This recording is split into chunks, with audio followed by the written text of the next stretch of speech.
To download Barclays bank statements into Excel, start by opening the app and logging in. From the home page, select More, and then click on Manage Accounts. Next, choose Statements and Letter Preferences, followed by Go Paperless, and confirm your preference. After tapping Done and closing the current screen, use the arrow to return to the main menu. Select Statements and Documents and choose the specific statement you want to view.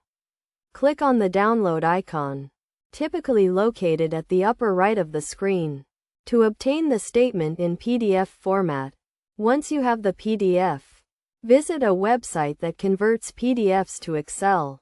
Upload your statement, and it will be converted. You can then download the Excel file. By following these steps, you can easily download your Barclays bank statement into Excel.